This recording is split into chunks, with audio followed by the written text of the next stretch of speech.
자, 역사를 가장 역사답게 가르친다고 자부하는 황연필입니다. 여러분, 지난 시간에 제가 궁예 이야기 말씀드렸습니다. 궁예는 901년에 왕건 집안의 도움을 받고 여기 송악의 나라를 건국했다가 904년에 나라 이름을 마진로 바꾸고 905년에 철원로 천도했습니다. 그리고 911년부터 나라 이름 국호가 태봉이었단 말이죠. 그런데 918년에 왕건에 의해 쿠데타로 죽음을 맞이하게 됩니다. 해석하기에 따라서 궁예가 분명히 영웅일 수 있다라는 영상을 찍어서 보여드렸습니다. 그러니까 여러 가지 관점이 있지만 궁예가 진짜 그렇게 폭군이었다면 여기 정말 알만한 호족들, 당시 거대 세력들이 왜 궁예의 나라였던 태봉을 척지고 견훤에게 기순한 사례가 별로 없었냐, 이런 것들도 우리가 생각해 볼 수 있고, 역사는 아무리 생각해도 승자의 기록이 맞다. 그렇다고 해서 제가 왕건을 기득권이라고 해서 왕건을 나쁜 인물로 평가했던 건 아닙니다. 왕건도 아무리 당시 대호족이었다고 하더라도 그 많은 호족들 중에 또 다른 호족들의 지지를 받고 결과적으로 후삼국을 통일했던 역량이 있었던 인물이죠. 실제로 여러분, 그렇게 호족과 척을 지고 군주 생활을 했던 궁예를 몰아내고 왕건은 왕이 되자마자 여기저기 호족들과 연대를 맺기 위해서 막 결혼하죠. 그래서 여러분들도 아시다시피 왕건의 부인이 29명이나 된다는 이야기를 들어보셨을 겁니다. 그런데 아니, 이 왕건이 철원에서 궁예를 몰아내고 918년에 바로 고려가 건국되긴 하지만 철원은 자기 동네가 아니잖아요. 철원은 아무래도 궁예 세력이 많죠. 그러다 보니까 자신의 본거지인 송악으로 수도를 옮긴 게 919년 1년 후입니다. 그런데 고려란 나라가 얼마나 혼란스러웠냐. 제가 지난 시간에도 궁예의 신복이라고 할 수 있는 환선길, 이은암의 반란이 있었다고 합니다만, 특히 이은암 같은 경우는 여기 웅주 전체 책임자입니다. 그런데 이 웅주를 비워두고 철원까지 진짜로 왕건을 죽이러 올라갔단 말이죠. 그러다 보니까 웅주가 텅 비는 과정에서 당시 후백제가 거의 웅주 지역을 차지하게 되고, 여기 서원경이 있죠. 이 서원경이 지금의 청주입니다. 여러분, 궁예가 철원로 천도할 때 청주 지역 사람들을 이동시켰다라고 제가 분명히 말씀을 드렸죠. 그러다 보니까 궁예가 생각할 때는 도대체 이 청주는 근원을 우리가 파악할 수는 없지만 궁예는 자신의 근본이 되는 곳이다. 뭔가 자기가 처음 거병한 곳이다. 그래서 청주 사람들과는 굉장히 연이 깊었단 말이죠. 그래서 실제로 당시 청주에서 왕건에 대한 반란이 장난이 아닙니다. 그리고 실제로 궁예를 가장 따랐던 힘이 셌던 호족은 누가 뭐라해도 명주, 이 강릉의 대호족이었던 김순식이지요. 그런데 이 김순식도 바로 왕건에게 고개를 숙이지 않습니다. 궁예가 진짜 그렇게 폭군이었다면 왜 이 김순식 같은 대호족이 그 궁예를 군주로 받들어 모시고 새롭게 나라를 세우고 왕이 된 왕건과 척을 지고 전쟁까지 불사하려고 했을는지 우리가 한 번쯤 생각을 해봐야 되죠. 그럼 이때 견훤은, 아니 역사라는 건 지나놓고 이제 복귀하는 과정 중에 야, 이 당시 좀 견훤의 선택이 아쉽다. 견훤이 이때 과연 신라를 공격했어야 되냐? 아니, 내가 만약 이 당시 견훤이었으면 진짜로 고려로 밀고 들어갔겠다. 특히 청주 지역으로 밀고 들어가는 건 너무너무 당연했겠다.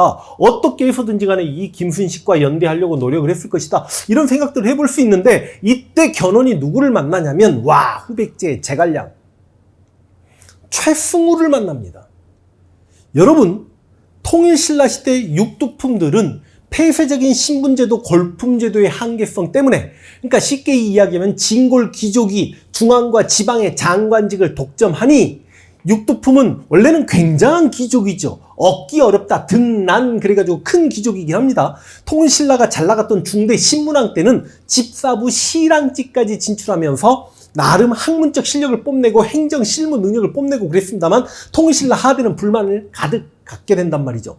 육두품이 반신라적 성격을 띠게 되고 이들이 호족의 정치적 조언자 역할을 하게 되는데, 당시 육두품 그리고 최씨 은근슬쩍 다 사촌간이기도 합니다.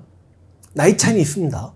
최치원, 최언위, 최승우, 이들을 통일신라 말기 천재 삼최라고 하죠. 물론 가장 유명한 인물은 최치원이죠. 최치원은 진성여왕에게 신라에 대한 개혁안 시무십조를 바치고 이래저래 했지만 자신이 육두품으로 나름 신분의 한계도 느끼고 이 신라 사회에 대해서 나 더 이상 기대할 게 없다라고 생각해서 관직 그만두고 합천의 인사 이쯤이지 않습니까? 이곳에 들어가서 은둔하죠. 실제로 절벽에 최치원의 신발만 2개가 놓아져 있었기 때문에 절벽에 떨어져 죽었을 것이다. 세월을 한탄하면서. 혹은 제가 지금 최치원의 실제로 업적을 이야기하자면 굉장히 많은 개원필경에 속해 있는 토항소 경문이나 제왕연대력, 이거 이제 이런 이야기는 하지 않겠습니다.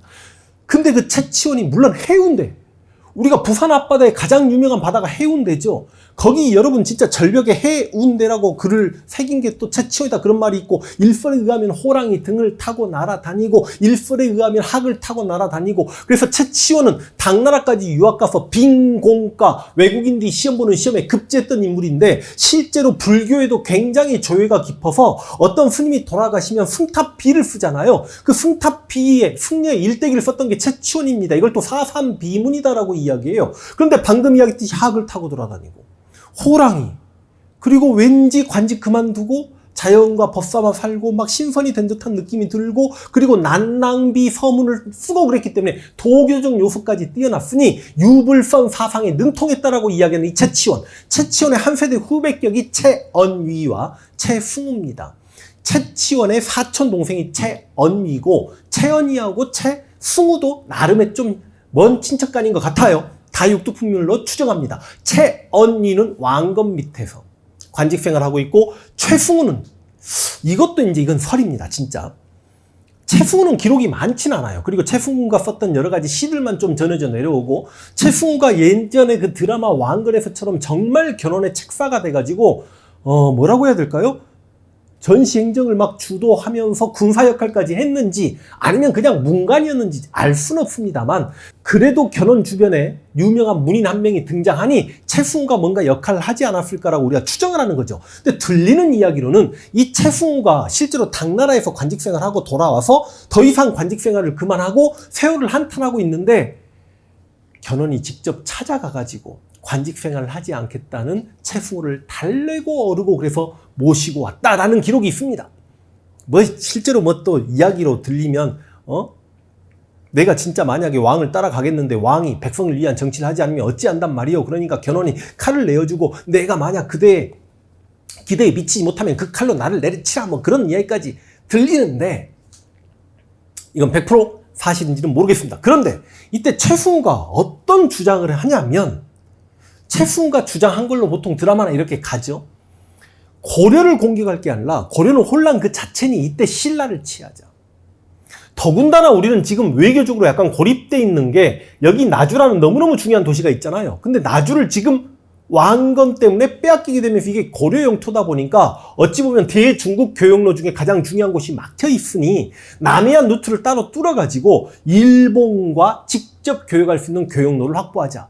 그래서 신라를 먼저 차지하고 우린 남부를 차지해서 이 고려의 왕건과 싸우자라는 주장을 합니다. 그래서 백제 견훤이 그 말이 맞다라고 생각하고 자신의 평생의 꿈이었지요. 대야성. 역시 합천에 있는 대야성. 이 대야성은 정말 우리 역사에 어마어마하게 등장합니다.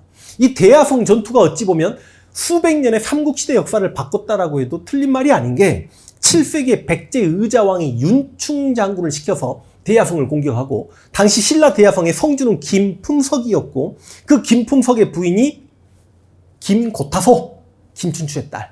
그런데 이때 윤충 장군이 대야성을 점령하면서 김품석과 고타소의 목을 베죠. 왜? 얼마 전에 신라 진흥왕이 성왕 뒤통수 치고 성왕이 관산성에서 전사했을 때 성왕의 목을 잘라가지고 성왕의 해골은 내가 정사를 펼치는 이 건물 앞 뜰에 묶어라, 성왕의 몸뚱아리는 저 뒷산에 던져버리거라 라고 했던 백제인들 입장에서는 그게 분노감이었고, 그래서 성왕의 복수를 한다고 김품석과 고타소의 목을 쳤는데, 그 고타소 아빠 김춘추 아닙니까? 그러니까 김춘추가 자기가 그렇게 사랑했던 고타소가 그렇게 죽었다는 이야기를 듣고 하루 종일 나무 기둥에 기대어 서서 눈을 깜빡이지 않더라. 무슨 외계인이야? 그러더니 눈을 깜빡하면서 외쳤던 게 내 살아생전에 백제의 멸망을 보리라. 그러면서 신라만의 힘으로 백제 멸망시키기 힘드니까 김춘추가 고구려까지 가서 연개소문 만나고 보장 만나려다가 감옥에 갇혔고, 일본까지 건너갔다 실패하고, 그게 안 되니까 당나라까지 건너가가지고 진짜 절대 사대를 복종하면서 당나라 군대 끌고 들어와서 백제가 멸망해버린 거 아닙니까? 그 대야성이거든요. 그럼 여기가 지금 완산주라고 봤을 때 여기가 대야성이라면 여기가 경주예요. 여러분, 경주까지 가는 완전히 길목입니다. 근데 이 대야성을 견훤이 2번이나 공격했거든. 901년하고 916년하고. 나이로 이야기하자면 견훤이 35살에 공격해서 실패하고 50살에 공격해서 실패했다가 920년에 54살이 돼서 이 대야성을 끝내었습니다. 대야성이 뚫려버리니까 이제 신라는 그냥 신라의 수도였던 경주를 공격하는 교두보가 백제 입장에서 마련되었고, 신라 입장에선 대야성이 털리게 됨으로 인해서 이제 백제군이 공격해 왔을 때 막을 수 있는 큰 제도된 성이 없는 거죠. 그래서 지금 백제 영토가 커지고 있죠. 대야성까지. 그리고 어디까지 가냐면 여기 지금의 창원하고 김해까지 완전히 접수합니다. 지금 백제 영토가 커지고 있죠. 그리고 아까 웅주 지역까지 이렇게 영토를 지금 이렇게 넓혔다는 게 확인이 되십니다. 자, 그러면 대신 견훤도 아픔이 있어요. 자신 아빠가 여기 상주 호족이었던 아작입니다. 상주가 이렇게 보면 보일까요? 여기 상주의 호족이었는데 세상에 아빠 아작애가 자기가 아니라 왕건이 나라를 세우자 거기 항복해버린 거 아닙니까? 그리고 견훤도 영토는 넓혔지만 조금 지금 짜증나는 상황이 뭐냐면 실제로 궁예가 날아가고 왕건이 고려 왕이 됐고 주변의 호족들 중에 내가 왕건에게 충성을 다 해야 되나? 그리고 아직 이쪽에 있는 막 신라 마음속으로 지금 나는 지방에 호족이고 세력가고 성주고 장군이지만 나는 그래도 아직 견훤이나 궁예 그리고 왕건 마음의 결정을 못하고 있고 신라 왕실에게 애정이 더 가 있는 호족 입장에서는 견훤이 신라를 공격하니까 또 왕건에게 기부한 측면이 있었습니다. 어찌저찌해서 상주를 살짝 더 위로 그릴게요. 이 지역까지 왕건에게 넘어가게 되고 그러다 보니까 이제 실은 이 신라를 더 공격하려다가 고려가 군대를 보낸다라고 하니까 견훤이 920년 대야성을 점령하고 뒤로 물린 적이 있었거든요. 왜냐하면 견훤 입장에서는 아니 왕건이 왕이 되니까 그걸 축하해 줍니다. 그리고 선물도 보냈거든요.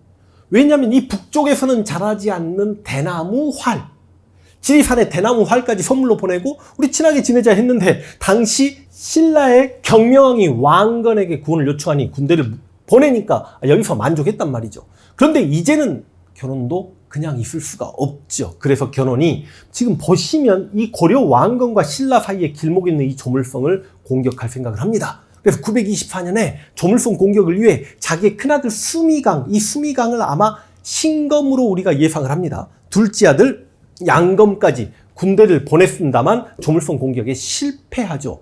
분노하면서 견훤이 2차 조물성 정벌을 준비하니 왕건도 이제는 내가 견훤과 자웅을 겨뤄야 되겠다라고 조물성으로 옵니다. 그래서 대야성에서 군대를 보내면서 이렇게 출발했던 후백제군과 이렇게 내려온 왕건의 부대가 조물성에서 만나서 싸우는데 왕건이 조물성에 갇히고 견훤의 대병력이 조물성을 공격하여 완전히 왕건 입장에서는 도간에 든 쥐가 돼 있었고 견훤 입장에서는 성 안에 식량도 떨어졌고 고려의 군주 왕건도 성 안에서 어찌할 바를 몰라 하고 있으니 이제 마지막 공격 한 번으로 조물성을 점령함과 동시에 왕건까지 잡아 죽일 수 있겠다. 견훤이 뭐라고 했냐면 나는 그냥 조물성이라는 성 하나 먹기 위해 내가 친히 이렇게 전장에 왔는데 이곳에서 고려 왕도 잡을 수 있게 됐구나. 진짜 바람 앞에 등불이었던 이 조물성이 힘들어지고 있었을 때 왕건 입장에서는 진짜 이 사람 이름만 들어도 관운장이죠. 장비죠. 항우죠. 여포죠. 고려로 치면 척준경이고 조선으로 치면 황진이었던 이 장수가 등장하여 왕건을 구해내니 이 장수 이야기부터 다음 시간에 출발할 수 있도록 하겠습니다.